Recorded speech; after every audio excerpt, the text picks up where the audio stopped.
Good evening, and welcome to the Crypto Overnighter. I'm Nicodemus, and I will be your host as we take a look at the latest cryptocurrency news and analysis.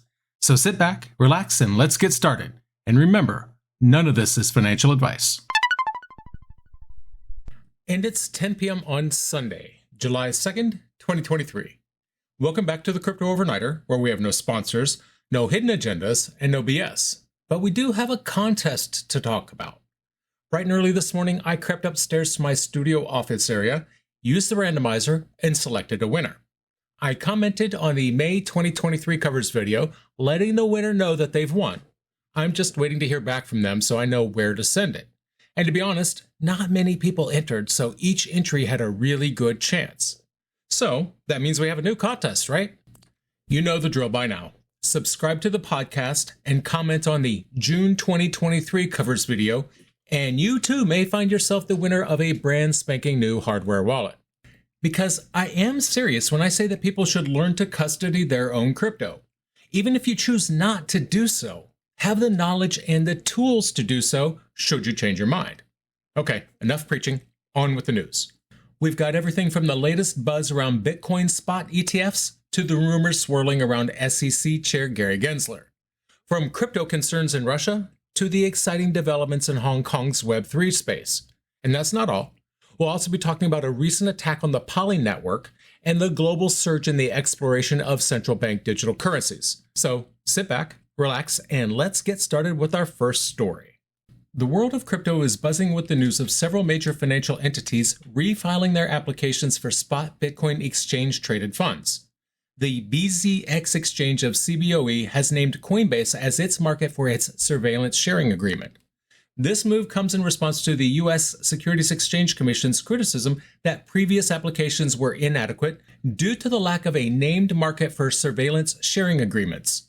Companies such as Fidelity, WisdomTree, VanEck, ARK Invest, Galaxy Invesco, and BlackRock have all filed for spot Bitcoin ETFs, with most partnering with CBOE. BlackRock, however, has chosen to file with NASDAQ. Coinbase's platform represents a significant portion of US-based and US dollar-denominated Bitcoin trading. The SEC emphasized the need for surveillance sharing agreements with the markets of significant size to prevent market manipulation and to protect consumers. This requirement has been a major factor in the SEC's previous rejections of Bitcoin ETF applications. The SEC has yet to formally acknowledge the review of these applications, which will kick off an initial 45-day review period upon publication in the Federal Register. These recent filings seem to have been influenced by BlackRock's application to launch a Bitcoin Spot ETF. This sparked a wave of similar applications from other financial giants. However, the Bitcoin ETF market is expected to be a winner-takes-most scenario, at least according to Matthew Haugen of Bitwise. Typically, the first firm to market garners the most assets under management. Second-to-market ETFs often struggle to compete with the larger and more liquid funds already established.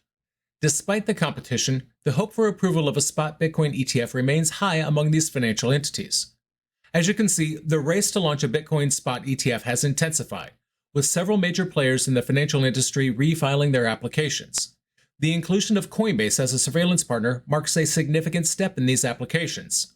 However, the SEC's approval is still pending, and the outcome of this race remains uncertain. Before we move on to our next story, don't forget to hit that like button and subscribe to our podcast for more crypto insights. Now, let's shift gears and talk about some rumors swirling around the SEC Chair Gary Gensler. As usual, the crypto community is abuzz with a mix of news and rumors. That's just the normal state of things.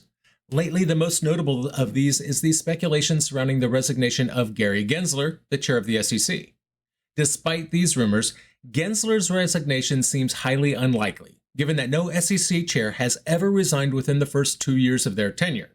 His tenure has been marked by a distinct push for robust crypto regulations and bringing more transparency to the market. That's a task that is far from complete. In the meantime, cryptocurrency exchange Bittrex has challenged the SEC's authority in a legal dispute. Bittrex argues that the SEC does not have the authority to regulate cryptocurrencies as securities unless explicitly granted by Congress. Now, if this sounds familiar, that's because this move aligns Bittrex with Coinbase. Coinbase adopted a similar approach. The SEC charged Bittrex and its co-founder, William Shahara, with running an unregistered national securities exchange, a charge that Bittrex is seeking to dismiss. Cameron Winklevoss is one of the co-founders at Gemini. He criticized the SEC for its refusal to license spot Bitcoin exchange-traded funds. He argues that this refusal has been a disaster for U.S. investors, pushing spot Bitcoin activity offshore to unregulated venues and pushing investors into quote-unquote toxic products like the Grayscale Bitcoin Trust. John Reed Stark is a former SEC attorney. He defended Gensler's approach to regulating cryptocurrencies. He urges individuals to focus on the law rather than resorting to attacks on Gensler. Stark argues that both Gensler and SEC Commissioner Hester Peirce have earned their positions and should be allowed to press their points of view. He also emphasizes the importance of engaging with industry stakeholders to understand their perspectives and to stay informed. Stark's defense of Gensler comes amid ongoing debates and discussions surrounding the regulation of cryptocurrencies and the role of the SEC in overseeing this emerging asset class. Gensler recently found himself on the receiving end of the crypto community after the SEC sued Binance and Coinbase for allegedly listing unregistered securities. Stark believes that Gensler and Peirce have the freedom to decide whether or not to hold meetings with cryptocurrency executives as frequently as they want, arguing that this is not regulatory capture, but good communication and education. And so Stark urges the crypto community to focus on the facts and the law on SEC's positions and to quit the personal attacks on the SEC Chair or SEC staff. This approach is seen as more productive and likely to yield better outcomes for the crypto industry as a whole. From the SEC's corridors to the cold climes of Russia, the world of crypto never sleeps. Let's take a look at some recent developments in Russia crypto regulations. In Russia, the act of converting illicitly obtained Bitcoin into fiat currency is now considered a potential form of money laundering. This development comes after a drug dealer's case led to a disagreement in the law from the nation's Supreme Court. The defendant in question was initially arrested for storing large quantities of drug precursors and producing methadone on a large scale. He sold drugs for Bitcoin and converted his crypto into $91,000 worth of fiat in total, sending the funds to his roommate's daughter's bank accounts. When he was found guilty of drug trafficking, he was acquitted of charges of money laundering. The court decided that since the Bitcoin never entered circulation, the money laundering charge couldn't stick. However, Russia's Supreme Court disagreed with this ruling, stating that the charge of money laundering via Bitcoin doesn't mean the funds must enter economic circulation. They ruled that his conversion of Bitcoin to rubles alone constituted a financial transaction with the goal of legalizing his criminally obtained funds. The case will now receive an entirely new trial. Pro-Russian crypto donations for military groups have reached almost $20 million. These donations have been directed toward Russian military fundraising groups since the beginning of the Ukraine invasion. Nearly two-thirds of pro-Russian crypto funds involve entities sanctioned by the U.S. This report also revealed that Bitcoin is the digital asset of choice for most donations, with comparatively little utilization of DeFi protocols and Ether. This highlights the considerable sanction evasion risks from exchanges if proper compliance measures aren't in place. Entities involved in crypto payment rails include the U.S.-sanctioned Task Force Rush group of PMC Wagner mercenaries. Elliptic also found that senior officials of the so-called Donetsk People's Republic have been rewarding defectors and intelligence about Ukrainian military positions with Bitcoin. These developments underscore the increasing role of cryptocurrencies in global conflicts and the challenges they pose to traditional legal frameworks. And remember, if you're enjoying our podcast, don't forget to follow us for more crypto news and analysis. Now let's jet off to Hong Kong, where they're making some serious strides in the world of Web3. Hong Kong has taken a significant step toward the future of technology with the establishment of a task force dedicated to promoting Web3 development. This task force was announced on June 30th. It's led by the Financial Secretary and includes 15 non-official members from relevant market sectors, as well as key government officials and financial regulators. The formation of this task force is part of Hong Kong's ongoing commitment to the development of Web3. The decision to establish the task force was influenced by the government's policy statement on the development of virtual assets in Hong Kong, which was released in October of 2022. This policy statement outlined the government's stance and approach toward the virtual asset sector, which was well received by the market. The task force is expected to provide recommendations on the sustainable and responsible development of Web3 in Hong Kong. Hong Kong's Financial Secretary is Paul Chan. He emphasized the potential of blockchain technology to revolutionize various aspects of finance, trade, business operations, and daily life. He highlighted the characteristics of disintermediation, security, transparency, and low cost, suggesting that Web3 has the capacity to address numerous challenges and pain points faced by individuals and businesses alike. Because Hong Kong is an international financial center and a city that values innovation and technology, they aim to lead and drive the exploration and development of Web3 while maintaining a balance between regulation and promoting growth. The government aspires to create new application models and to foster a thriving ecosystem by attracting top-notch companies and talents in the field. The task force is composed of leaders and professionals from relevant sectors, and as such, is expected to provide valuable advice to facilitate Hong Kong's transformation into a Web3 hub. The term of the non-official members of the task force started on July 1, 2023. The term will last for 2 years. During this period, the task force will collaborate with government officials, financial regulators, and industry experts to develop strategies and recommendations for the sustainable and responsible development of Web3 in Hong Kong. The establishment of the task force on promoting Web3 development signifies Hong Kong's commitment to staying at the forefront of technological advancements.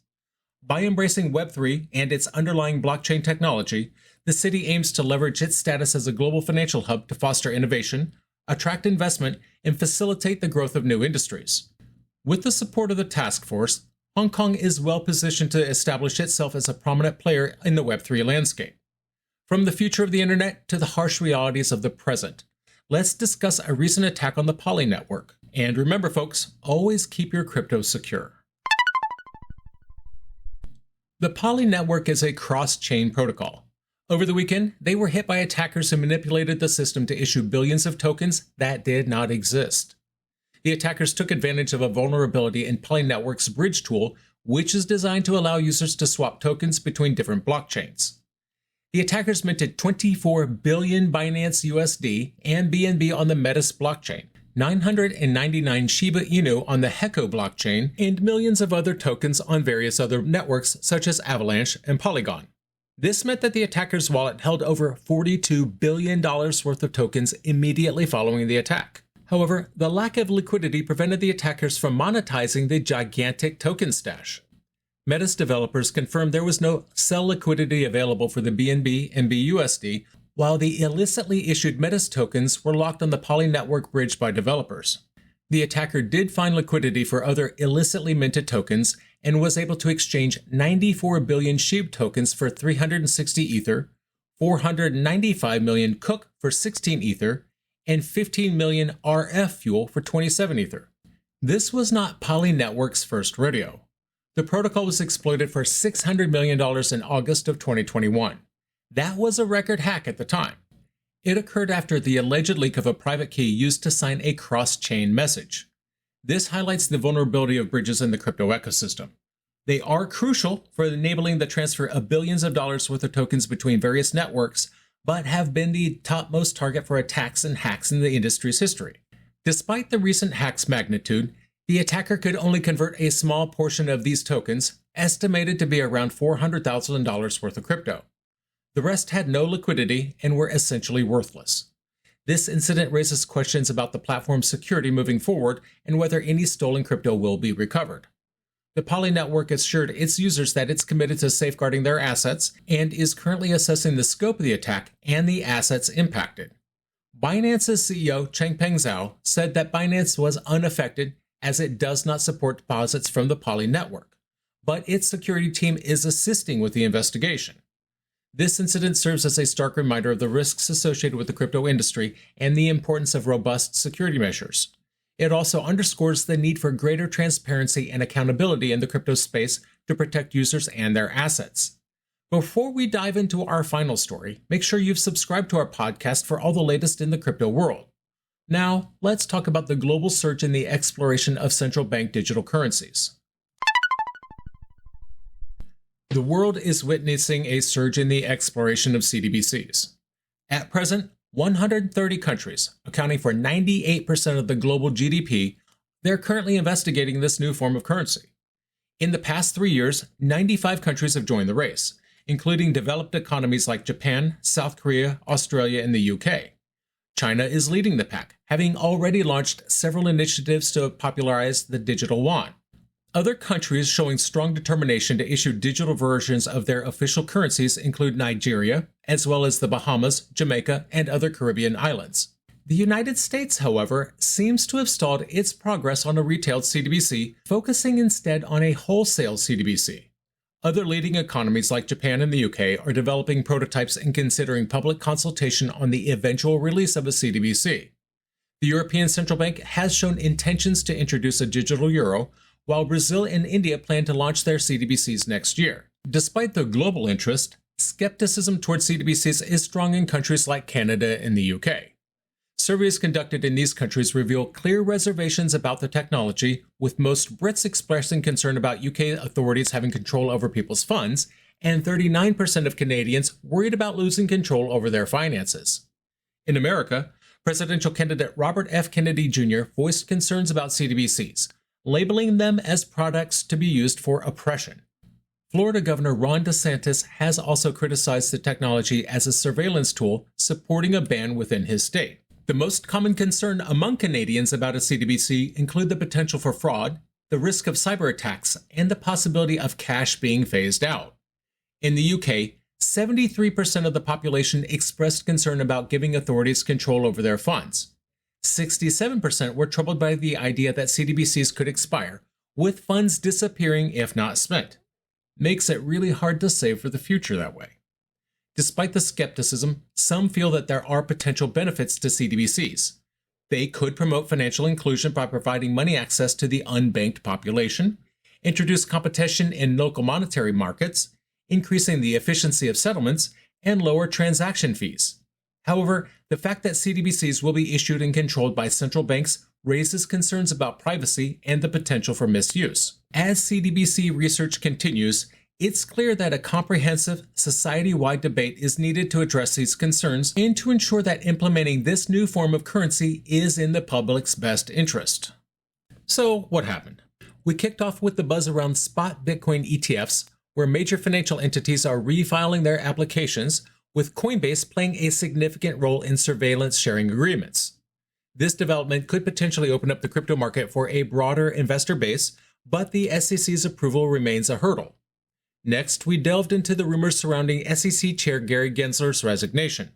Despite the speculation, Gensler's departure seems unlikely. His tenure continues to be marked by a push for robust crypto regulations.